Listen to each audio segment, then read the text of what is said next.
When applying a deep recess graphic into those deep angles, that's what it's about, is angles. There's a 4-step process. You got first angle is flat.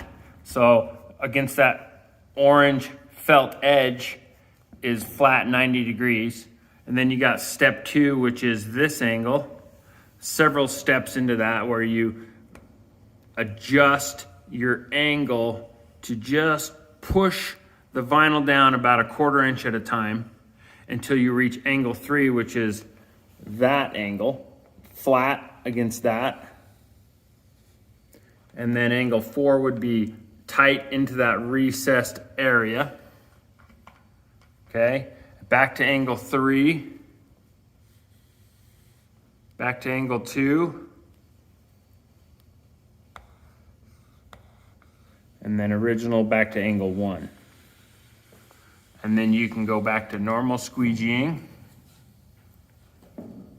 till you get to the next one up there, which would follow 1, 2, 3, 4. We'll show you how to do that.